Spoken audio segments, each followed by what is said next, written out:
What you doing, gardening? No.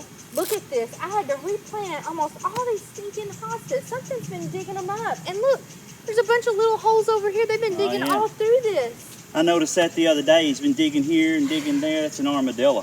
What?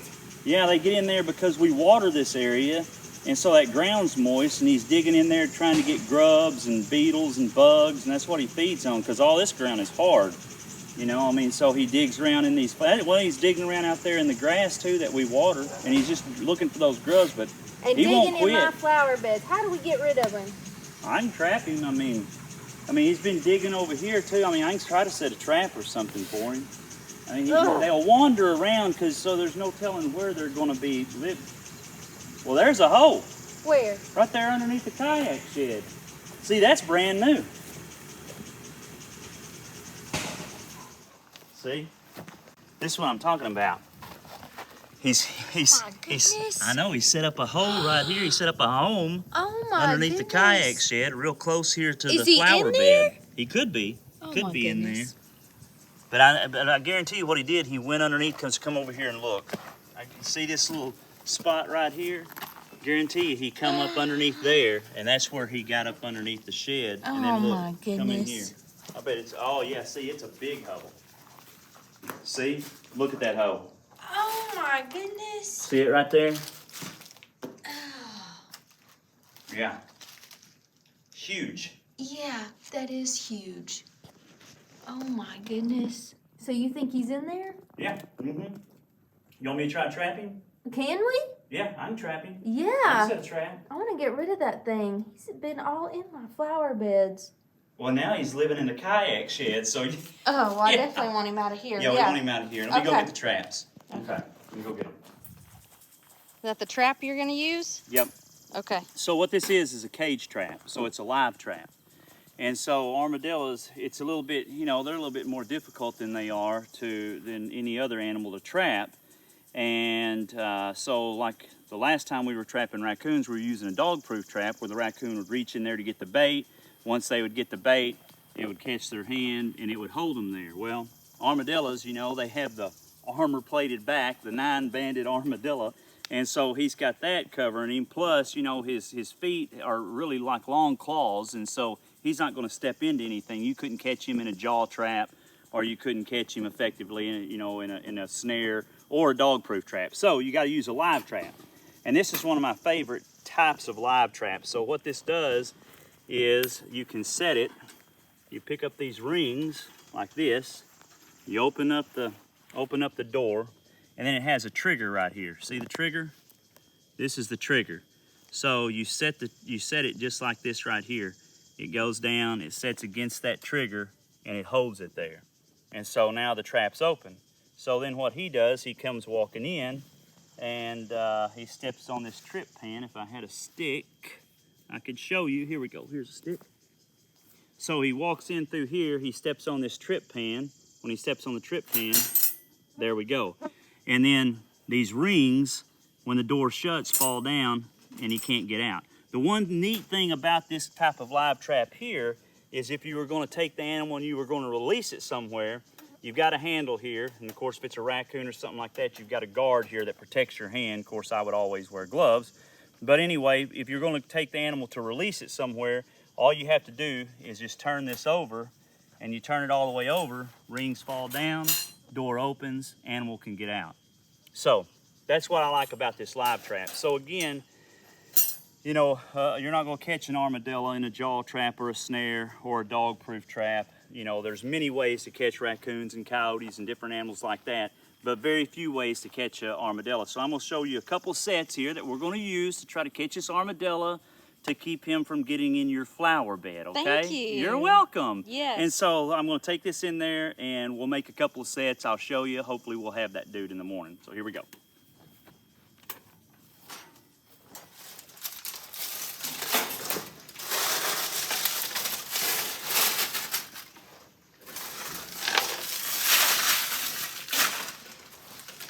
All right, so we've come inside the kayak shed here where Mr. Armadillo has dug his hole. And so there's basically only two ways that I've been successful at trapping armadillos. One way is if you happen to know where one of their holes is and you think that there might be one in there, you can use this method. You can also use this method with live traps on other things like skunks under a house or possums under a house or something. When you know that where the entryway is and where the exit, where they're coming and going out from underneath the house.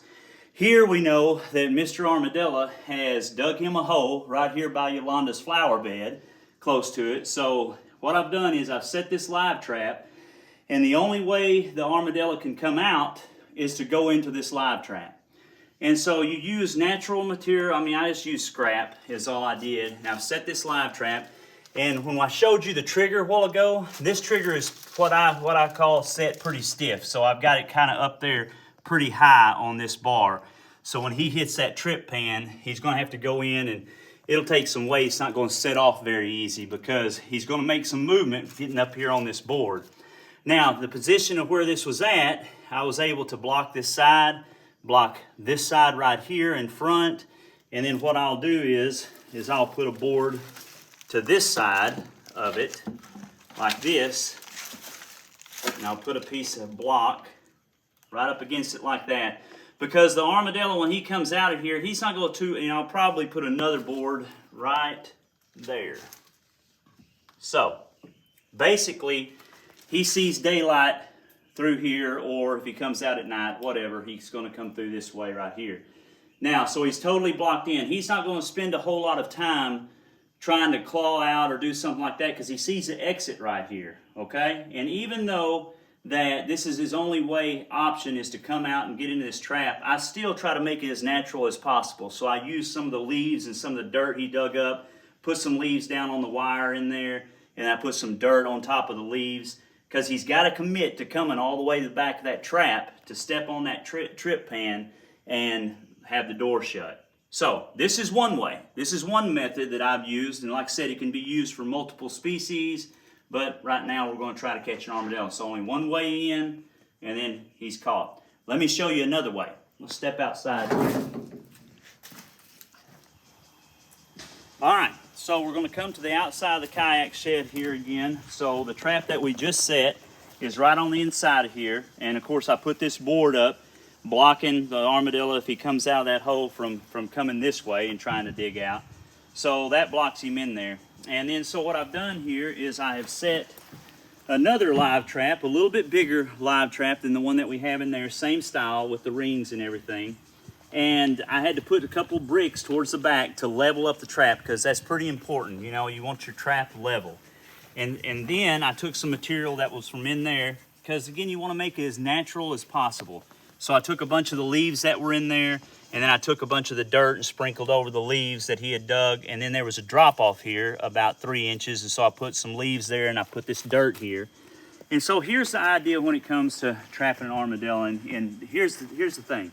I've only been successful at it in 2 ways. That way, but primarily this way. And you could set this trap right out in the middle of the yard because when it comes to armadillos, here's the thing.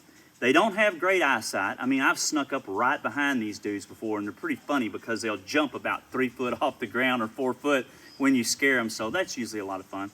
But they don't have great eyesight, and their hearing is not that great as well.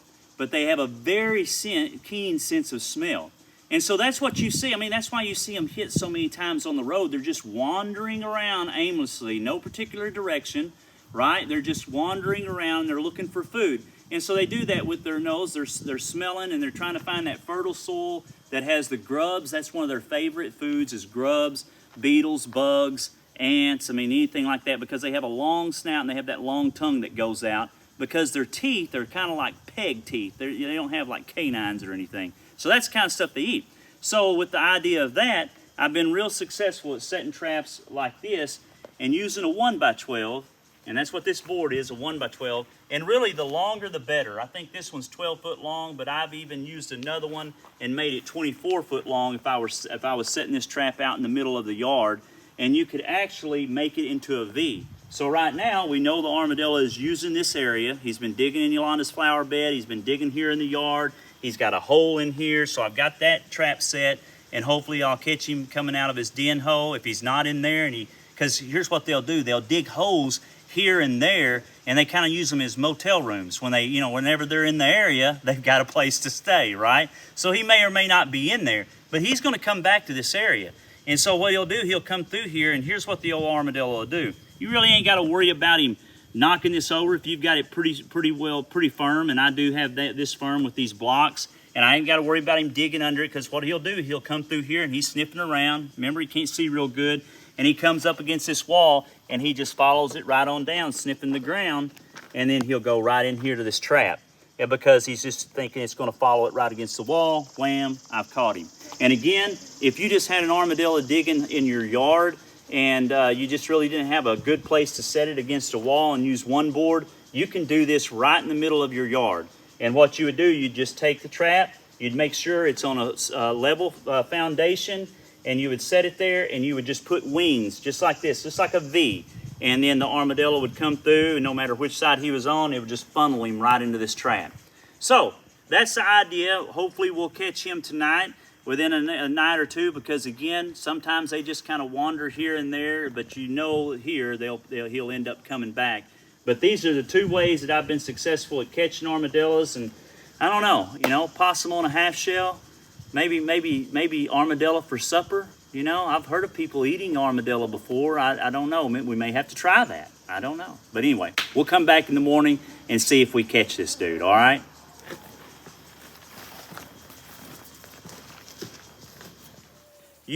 At times I think we can be a lot like this armadillo. Without a good vision or focus on the right thing, we wander, searching to be filled. And at times we neglect to hear what we need to be listening to. We turn a deaf ear to those that try to steer us in the right direction. All of this can lead us to the same fate as this armadillo, hopefully, because we would get trapped in our sin and in a dangerous place.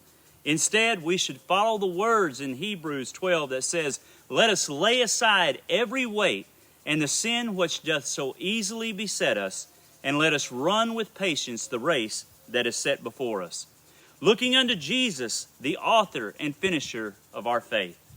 When we keep our eyes focused on Christ and His mission, our paths will be made straight. No more aimlessly wandering around like the old armadillo, hoping to find our way.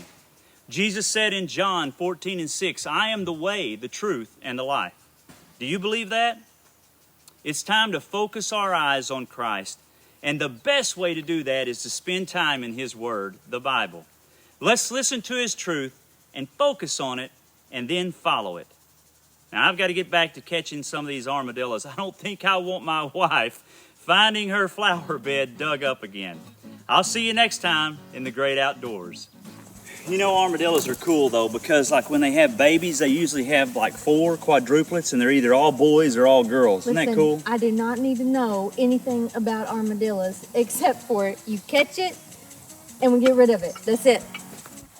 Have for supper out here, they taste like chicken. I am not eating an armadillo. You never know.